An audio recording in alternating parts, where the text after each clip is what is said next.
নমস্কার দর্শক, আমি দুর্লভ আর আপনারা দেখছেন দুর্লভ বাংলা। দর্শক, আজকে যে বিষয়ে আলোচনা করব সেটা হচ্ছে একদম মারাত্মক হারহিম করা ঘটনা। সেটা হচ্ছে যে সেই কলকাতার পার্ক স্ট্রিট থানায়, আপনারা জানেন সেই কলকাতার পার্ক স্ট্রিট থানায় একটা হারহিম করা ঘটনা ঘটে গেছে। সেটা হচ্ছে যে সেখানকার একজন মহিলা সিভিক ভলেন্টিয়ার, সেখানকার ওই থানার পার্ক স্ট্রিট ওই থানার একজন মহিলা সিভিক ভলেন্টিয়ার, তিনি একজন পুলিশ অফিসারের বিরুদ্ধে এফআইআর লিখেছেন সেখানে যে ওই অফিসারটা সেই মহিলা সিভিক ভলেন্টিয়ারকে শ্লীলতাহানি, মানে বুঝতে পারছেন, শ্লীলতাহানি করার চেষ্টা করেছিল। মানে এই ঘটনাটা অনেকদিন ধরেই ঘটিয়ে আসছে সেই অফিসারটা, কিন্তু সেই বিষয়গুলো, সেই ছোটখাটো বিষয়গুলো সেই সিভিক মহিলা ভলেন্টিয়াররা ইগনোর করেছিল। সে ইগনোর করতে করতে ওই দিন কিন্তু অস্বস্তি বোধ করে এবং কি বেশি মনে করে যে না, এটা বেশি হয়ে যাচ্ছে, বারবার হয়ে যাচ্ছে। ফলে সেই মহিলা ভলেন্টিয়ারটা শেষ পর্যন্ত এফআইআর লিখতে বাধ্য হয়। বিষয়টা কিরকম? বিষয়টা হচ্ছে যে দেখো, নাইট ডিউটি, আপনারা জানেন যেগুলো সরকারি কাজ সেগুলোতে নাইট ডিউটি করতে হয়, ডাক্তার হোক, পুলিশ হোক বা আদার্স হোক, নাইট ডিউটি করতে হয়। ঠিক একইভাবে নাইট ডিউটি করতে গিয়েছিল সেই মহিলা সিভিক ভলেন্টিয়ারটা। নাইট ডিউটি করেছিল রাত 1:30 নাগাদ, রাত্রি প্রায় 1:30টার দিকে তার যে সিনিয়র বলতে এসআই অফিসার, তার কথা তো শুনতে হবে, সেই এসআই নাকি ডাকলো তার রেস্টরুমে সেই মহিলাকে ডাকলো।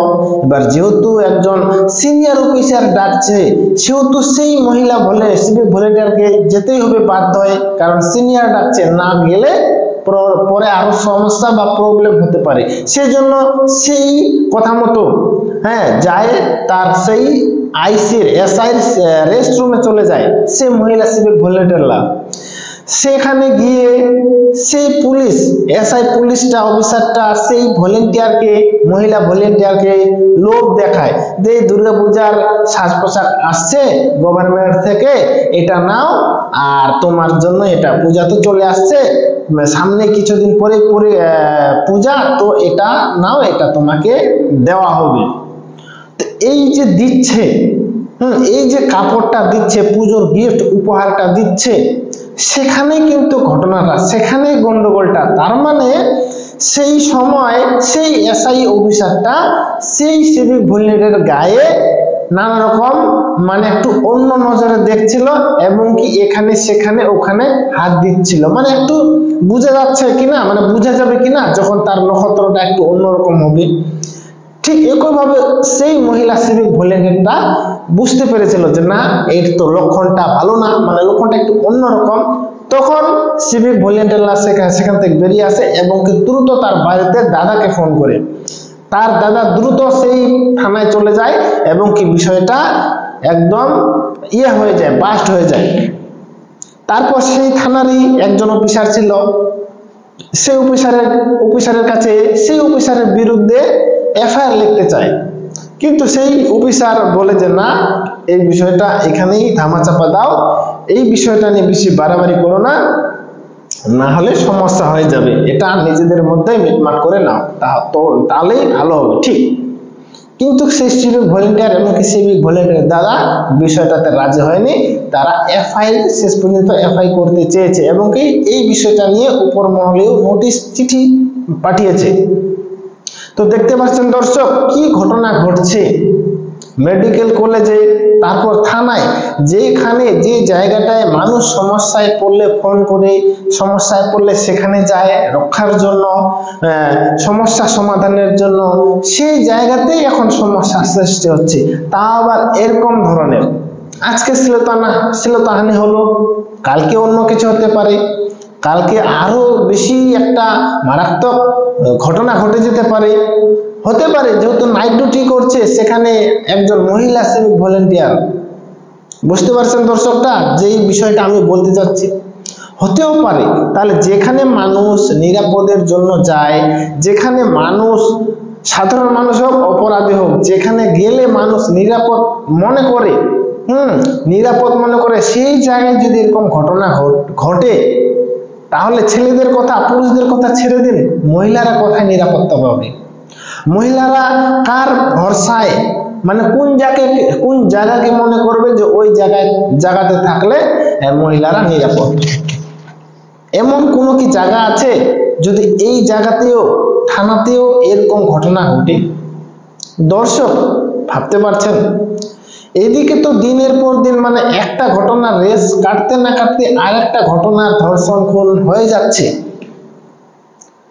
আরজিকর, জয়নগর, এগুলো যে ঘটনাগুলো একদম মারাত্মক হারহীন করা ঘটনা, একদম শরীর শিহরিত করে দেওয়ার মতো ঘটনা, তার মধ্যে এরকম ঘটনা, তাও আবার থানাতে। তাহলে এমন কোন জায়গা বাকি আছে যে একটা সেখানে নিরাপদ, সেখানে কেউ কিচ্ছু করতে পারবে না? এমন কি কোনো জায়গা আছে যদি এই জায়গাটাকে বাদ দেওয়া হয়? তাহলে ভাবতে পারছেন দর্শক, এই জায়গাতেও যদি হয় তাহলে কিন্তু কোনো এরকম জায়গা আমি দেখতে পাচ্ছি না যে এই জায়গাটাতে নিরাপদ। একটা রেস কাটতে না কাটতে আর একটা ঘটনা ঘটে যাচ্ছে, ধর্ষণ হচ্ছে, খুন হচ্ছে, মার্ডার হচ্ছে। তাহলে বিষয়টা দেখুন, ভাবুন, ভবিষ্যতে তো এই পরিমাণটা, এর সংখ্যাটা আরো বাড়তে থাকবে। এখন কম হচ্ছে, কয়েক মাস পরে আরো বেশি হবে, তারপর কয়েক মাস পরে আরো বেশি হবে, তারপর কি হবে? সব খালি খবরে খবর, মানে খবর, নিউজ মিডিয়া, সোশ্যাল মিডিয়া খুললেই আমরা খালি ওটাই খবর পাবো নাকি? এরপরে যতদিন যাবে ততই আর কি, মানে কি বলবো দর্শক, যারা অপরাধ করছে তারা তো শাস্তি পাচ্ছে না, ফলে একের দেখে আরেকজন সাহস পাচ্ছে, মানে একজনকে দেখে আরেকজনের সাহস হয়ে যাচ্ছে এবং সেও এরকম কাজে যুক্ত হয়ে যাচ্ছে বা এরকম কাজ করছে ভবিষ্যতে। তাহলে একের পরিবর্তে 2, 2-এর পরিবর্তে 4, 4-এর পরিবর্তে 8, 8-এর পরিবর্তে 16, এইভাবে বেড়ে যাচ্ছে দ্বিগুণ। তো এই ধরনের কোনো অপরাধীকে যদি কঠোর বা দৃষ্টান্তমূলক শাস্তি না দেওয়া হয় তাহলে কিন্তু এরকমই ঘটনা ঘটতে থাকবে। মনে করে যে 10 জন এরকম ঘটনা ঘটালো, একজন শাস্তি পেল, সেক্ষেত্রে কিন্তু সেটা হচ্ছে না, সমাধান হচ্ছে না, তবু সাহস বেড়ে যাবে।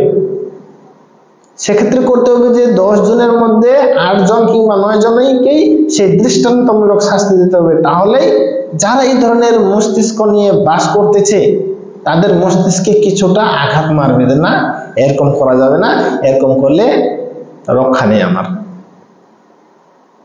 বুঝতে পারছেন দর্শক? আর অ্যাকচুয়ালি এখন কি বলবো, আর এখন যে পরিস্থিতি, যে সময় চলে আসছে, মানে কি বলবো আর।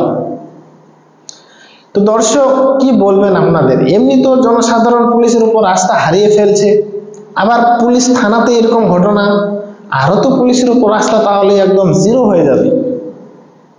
আপনারা দেখলেন না, সেই জয়নগরে একটা অভিযোগ যার উপর অভিযোগ আর কি, অভিযুক্তকে পিটিয়ে খুন।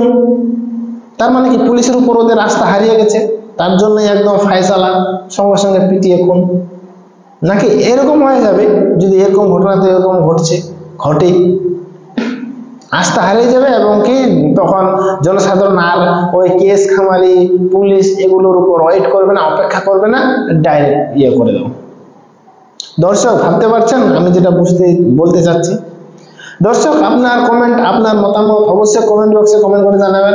আর আমার এই বিষয়টা, এই ভিডিওটা ভালো লাগলে আমার এই ভিডিওটাকে লাইক, কমেন্ট, শেয়ার করে সাথে আমার ছোট্ট ইউটিউব চ্যানেলটাকে সাবস্ক্রাইব করে দেবেন। ঠিক আছে দর্শক, দেখাচ্ছে পরে ভিডিওতে, ততক্ষণে ভালো থাকুন, সুস্থ থাকবেন, বাই।